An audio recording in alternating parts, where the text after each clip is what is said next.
We search for meaning in a universe that offers none. This tension between our desperate desire for purpose and the cold indifference of the cosmos is what Albert Camus famously called the absurd. But unlike nihilism, Camus does not lead us to despair. Instead, he argues that facing the absurd honestly and continuing to live in defiance of it is the path to true freedom. This paradox lies at the heart of his philosophy, that life has no inherent meaning, and that is precisely why we must create our own. In embracing the absurd, we are liberated from illusions, empowered to live with clarity, rebellion, and joy. Camus and the birth of the absurd. Albert Camus, the horrors of 2 world wars, the rise and collapse of ideologies, and the increasing secularization of Europe left humanity staring into the void. In a world where old moral systems and religious structures no longer held sway, Camus confronted a difficult question. How do we live when life has no inherent meaning? Out of this existential crisis emerged the concept of the absurd. Camus saw the absurd not as a theory to be proven, but as a condition to be recognized. The clash between the human mind's desperate craving for meaning and the universe's cold, unresponsive silence. We ask questions, the universe remains mute. This dissonance, Camus believed, defines the human experience. But rather than fall into despair or nihilism, Camus offered an alternative: lucid acceptance. To be fully human is to live with eyes open, to recognize the absurd without trying to resolve it through illusion, faith, or suicide. Unlike existentialists like Sartre, Camus refused to construct meaning from freedom or subjectivity. Instead, he advocated rebellion against the absurd, living in defiance of its indifference. His philosophical foundation took shape most clearly in the myth of Sisyphus, but was also reflected in his fiction. From The Stranger to The Plague, each work revisits the absurd condition and tests the limits of what it means to live authentically in a meaningless world. Camus did not invent absurdity. The feeling is as old as human consciousness, but he gave it language, clarity, and, paradoxically, hope.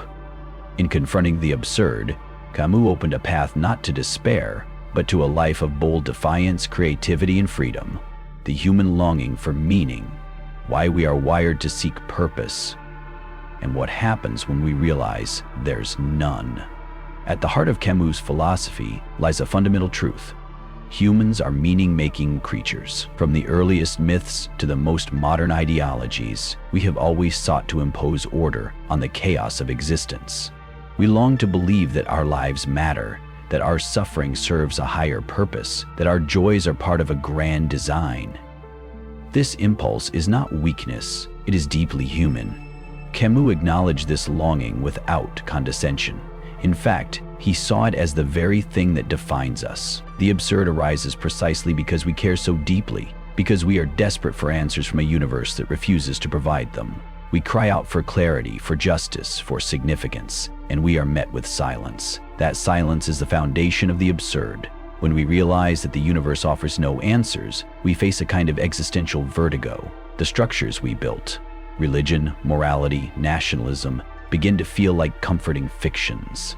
For many, this recognition leads to despair, nihilism, or blind faith in new illusions. But for Camus, these reactions are evasions. They deny the absurd rather than confront it. To live absurdly, Camus argued, is to acknowledge that our search for meaning will never be fulfilled, and to go on living anyway. This is the great paradox. We must pursue meaning, knowing it does not exist in any ultimate sense. But in that pursuit, in that rebellion against the void, we find a different kind of meaning, one born not of the cosmos, but of human courage. The absurd doesn't negate the value of life, it reveals it.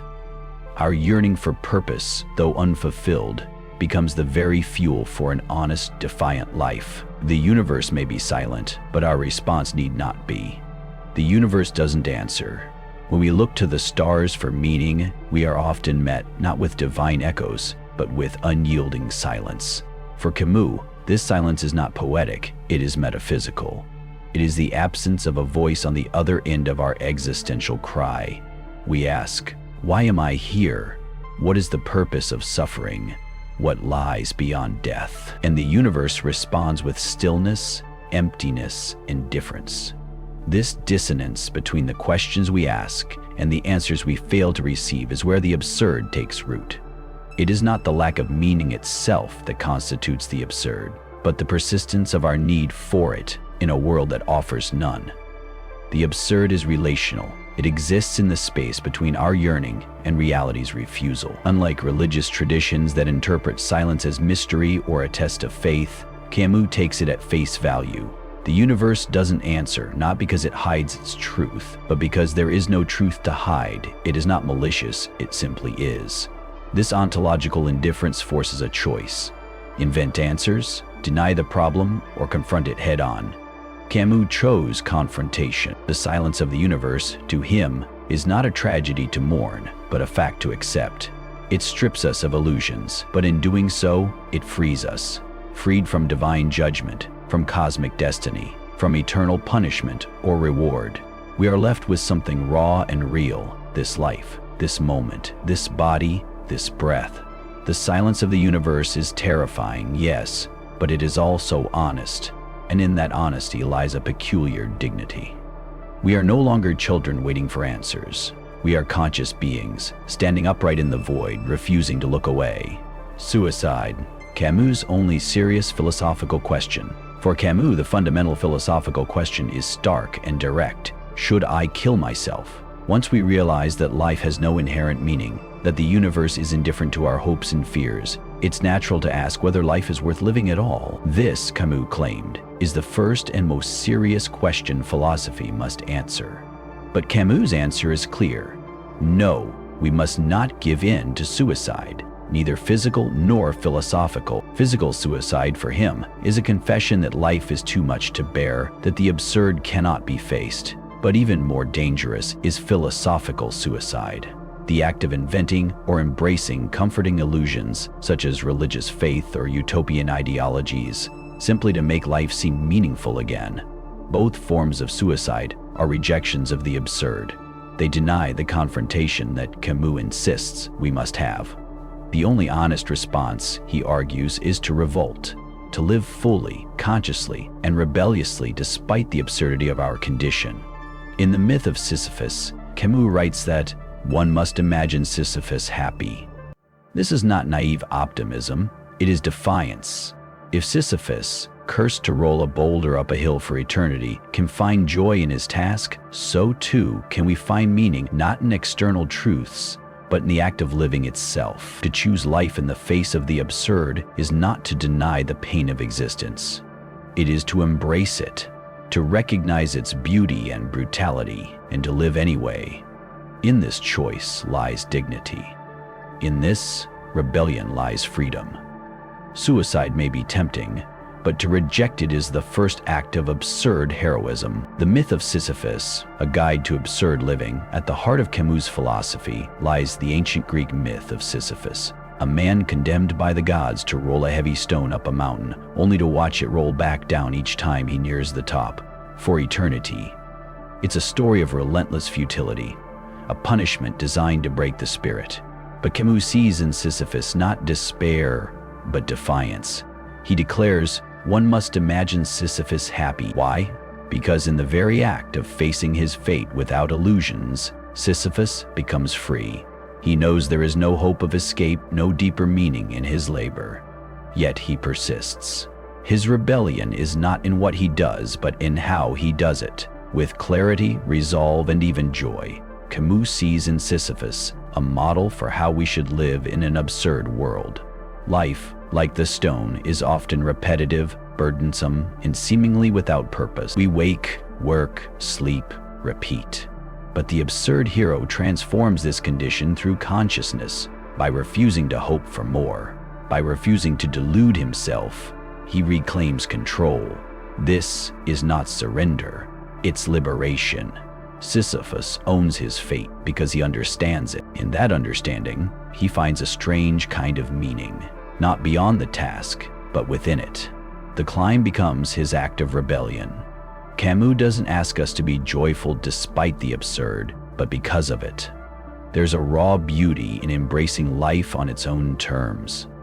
The myth of Sisyphus reminds us that even in a world without gods, destiny, or purpose, we can choose to live deliberately, consciously, and courageously, not because life has meaning, but because we choose to give it our own. Absurd freedom, living without illusions. Camus insists that the greatest freedom lies not in the discovery of some grand external truth, but in the honest rejection of illusions.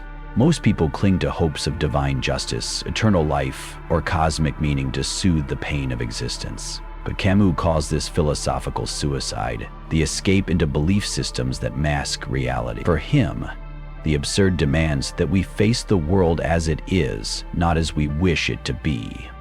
This confrontation may seem grim at first. Without God, fate, or ultimate purpose, isn't life just chaos? Yet Camus flips the script. It is precisely in the absence of these constructs that we become truly free.